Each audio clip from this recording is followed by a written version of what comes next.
ایک تو وہ ہوتے ہیں جو رات میں انہیلر کا استعمال کر لیں تو اسے دن میں ضرورت نہیں پڑتا، اسے رات میں لگا لیے وہی کافی ہے۔ تو ایسے شخص، ایسے فرد بلا ضرورت شرعیہ دن میں انہیلر لگانے کی اجازت ہے۔ اگر وہ لگاتا ہے بلا ضرورت تو ایسی صورت میں اس کو روزے کی قضا بھی کرنی پڑے گی اور اسے کفارہ کے طور پر بھی روزہ رکھنا پڑے گا۔ ایک ایسا شخص ہے جو دن میں بغیر لگائے اس کا کام نہیں چلے گا، یعنی لگانا ہی پڑے گا، اگر نہیں لگایا تو بہت زیادہ پریشان ہو جائے گا، بہت زیادہ نقصان ہو جائے گا۔ تو ایسی صورت میں اسے انہیلر استعمال کرنے کی اجازت ہے، لیکن ایسے شخص کو صرف روزہ کی قضا کرنی ہے، کفارہ نہیں دینا۔ اور رہی بات انجیکشن اور گلوکوز لگانے کی، تو انجیکشن اور گلوکوز یہ انسان روزے کی حالت میں لگا سکتا ہے، لیکن ضرورت ہو تبھی لگانا چاہیے، بلا وجہ بلا ضرورت لگانا یہ مکروہ ہے، لیکن بہرحال روزہ کیا ہے، فاسد نہیں ہوگا، خراب نہیں ہوگا۔ ماشاء اللہ۔ اگر آپ حضرات میں سے کسی کو پوچھنا ہو تو۔ السلام علیکم ورحمۃ اللہ وبرکاتہ۔ حضرت مفتی صاحب قبلہ، میرا سوال ہے، مقتدی کا امام سے سخت الفاظ میں گفتگو کرنا، نیز امام کو کسی چیز کا حکم دینا، مثلا امام صاحب چلیے نماز پڑھائیے، کیسا ہے؟ ماشاءاللہ۔ دیکھیے امام جو ہوتا ہے، لفظ امام ہی بتا رہا ہے کہ وہ محکوم نہیں ہوتا ہے کہ اس کو حکم دیا جائے، ٹھیک ہے؟ تو امام کو کسی عام آدمی کا حکم دینا یہ ادب کے خلاف ہے۔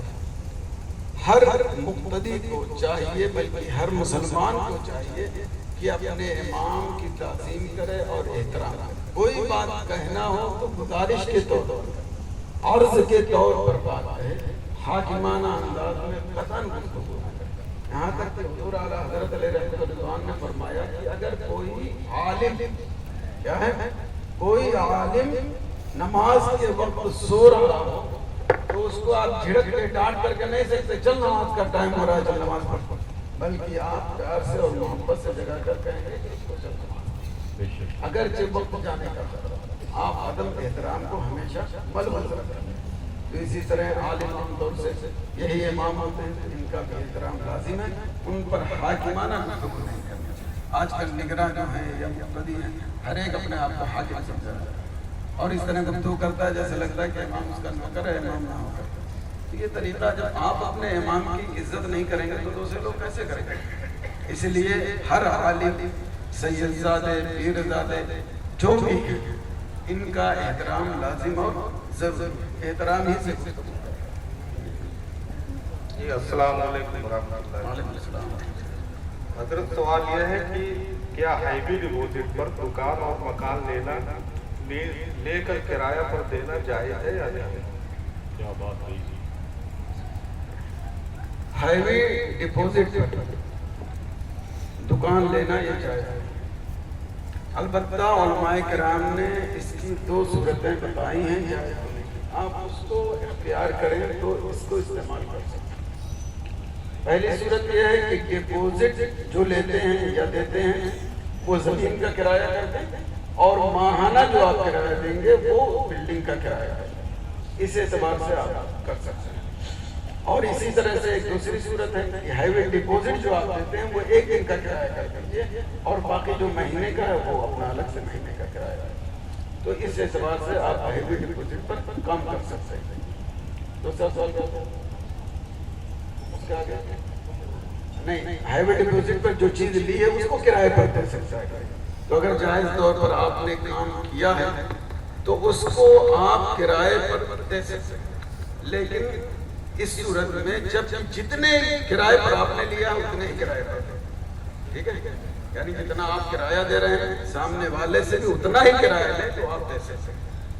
اور صورت ہے کہ آپ نے اس کو کچھ رنگ دیا، اس میں کچھ بڑھا دیا، کچھ اضافہ کر دیا، تو اب اس صورت میں آپ کرایہ بڑھا کر بھی لے سکتے ہیں، ٹھیک ہے؟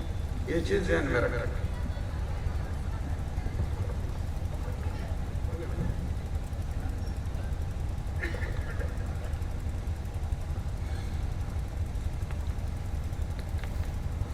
السلام علیکم ورحمۃ اللہ تعالی وبرکاتہ۔ حضرات، جلسہ دستار بندی کا ایک دلچسپ پروگرام فقہی سوالات و جوابات سیشن کے حوالے سے آپ ملاحظہ فرما رہے تھے۔ یہ اکثر جلسوں میں نہیں ہوتا۔ اب کی بار ذمہ داران نے فیصلہ کیا کہ قوم کو فائدہ پہنچانے کے لیے یہ پروگرام مرتب کر لیا جائے۔